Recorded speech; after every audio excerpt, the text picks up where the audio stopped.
I guess this video serves as somewhat of a love letter to Lord of the Rings Online. Now, whilst not perfect, I want to state that first, it does, however, have a grasp on me that I just can't seem to shake, and it has done now for quite a while. Honestly, there are a lot of things that remind us of home in our life. For some, it's the familiar smells on clothing. To others, it's pictures of a once beloved pet, and well, for me, it's logging into LOTRO. Now, whilst that statement absolutely reeks of go and touch grass, and whilst I of course mean my metaphorical home as opposed to my real one, I do want to take a few moments of your time to at least explain what I mean. My addiction to this game runs far deeper than I ever thought it would. What, at first, was nothing more than a foray into something different that might have just maybe appeased my inner Lord of the Rings nerd, and well, that ended up turning into something much more intense. Minutes spent in game turned to hours, hours to days, and well, you know the rest. There is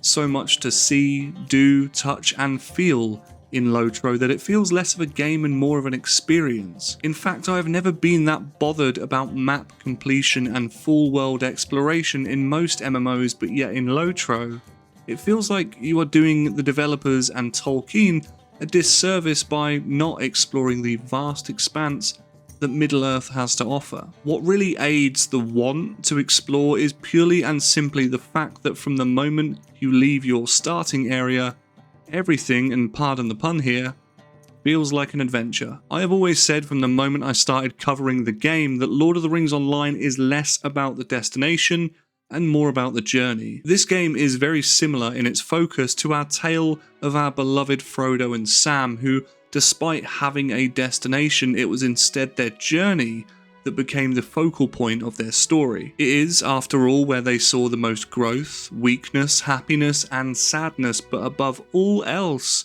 the journey was specific to them. Within LOTRO, the journey is what you make of it. There is no need to rush to the end game to do the latest content crazes. I mean, sure, the game offers boosts for those that want to use them, but I would argue that most players would say that the journey to level cap is the most exciting part. With each new subset of levels, you are able to take on the more challenging areas of Middle-earth, thanks to it not being level scaled. Not only does this make you feel like you are genuinely getting stronger, but it makes you very aware of your own mortality when walking into uncharted territory. What starts off as merely killing wolves and boars soon leads you to fighting nameless things in the pits of Moria or taking on giant spiders in Angmar. Wherever you go, there are sights to see, rare enemies to hunt down, deeds to complete, and well, more importantly, quest to undertake. I enjoy spending time just existing in this game so much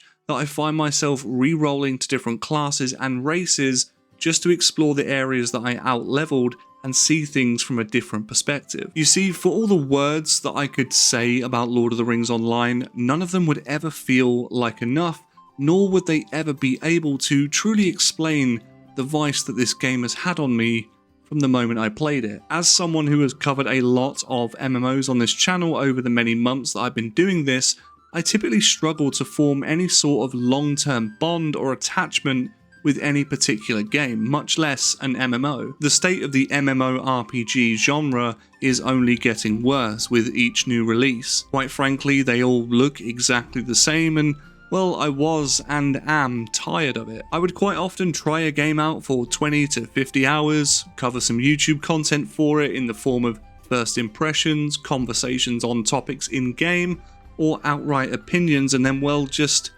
move on. The reality is that nothing really captured my interests. It was clear that the high graphical fidelity of newer titles or the flashy combat were just not enough to satiate me. If a new MMO is technically better on paper and more visually appealing in every way, then why is it I find myself stumbling through the door to LOTRO every single week? A game that by all purposes is rough around the edges, to say the least. The game, whilst charming in appearance, does not have the best graphics, and its combat, whilst appealing to me, is far from fluid, so why? Outside of what we have already discussed, what is so special about Lord of the Rings Online, and well, what keeps me coming back over and over again, essentially never leaving. Well, the reality is it also has something you cannot physically program into a video game.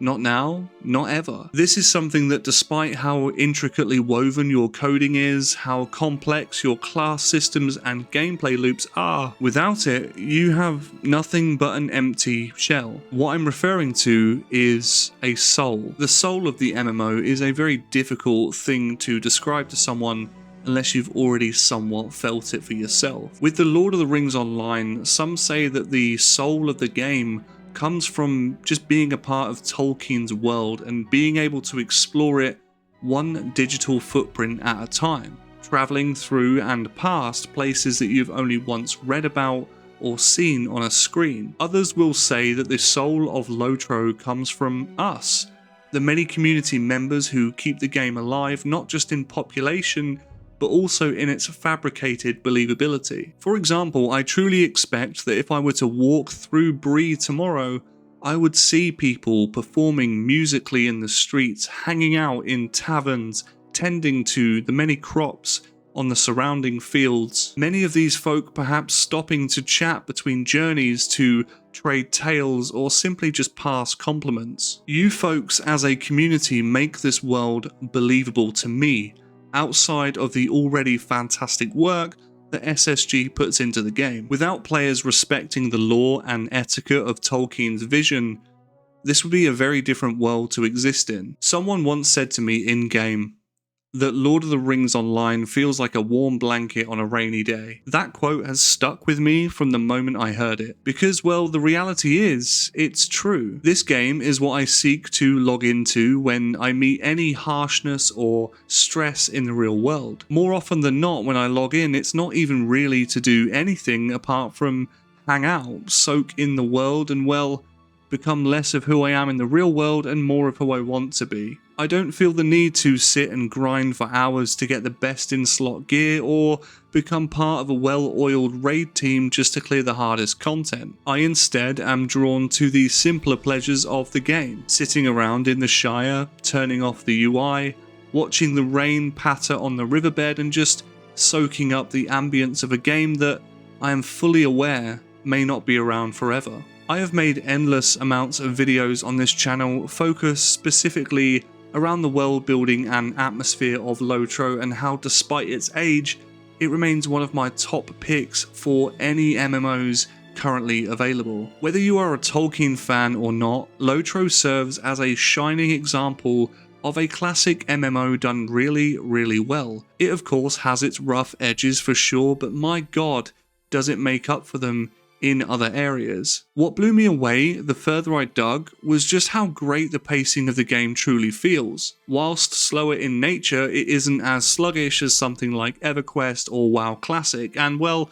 it doesn't have the hyper intensity of the likes of Retail WoW or Final Fantasy XIV. It instead sits in this sort of sweet spot. Traversing the world feels meaningful and never too slow. There are ports and mounts, but there is no flying, meaning you don't miss out on the beautiful landmarks of the world, and if you want hard group-based content, the game offers that too. In fact, I was honestly so surprised with just how good and old school the raids and dungeons feel in this game. Whilst you can teleport right inside most instances if you want to, I really love that instead you can use mustering horns outside instances where you can summon your party, apply raid buffs, and eat food whilst chatting about strategies, or if you want to, you can even meet everyone at the instance on your own accord. Raids can be scaled in difficulty, and they really require group synergy and a good understanding of your class, and above all, actually, it's so nice to see the support role make an appearance here. Having a dedicated role to debuff, buff, and CC brings a whole new window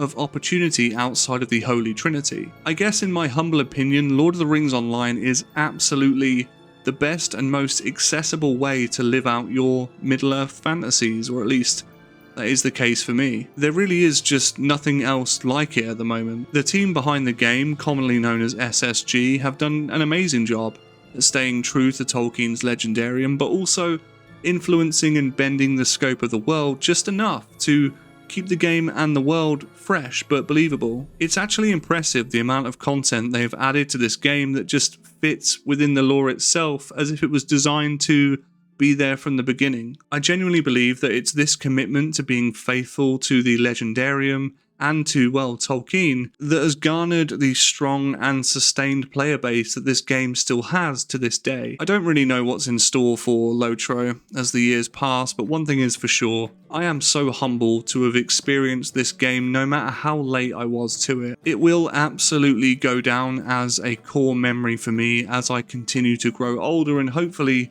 continue to play LOTRO, but I guess we'll see. To those of you that haven't played LOTRO before, but are looking for a classic, slower paced MMO and something really authentic to get into, then obviously I can't recommend it enough. For those of you that have been playing and have been playing for many years, let me know down below in the comments what your thoughts are and your fondest memories of LOTRO, as I'd really be quite keen to hear. As always, thanks for watching, like and subscribe, all of that rubbish, and I'll see you in the next one.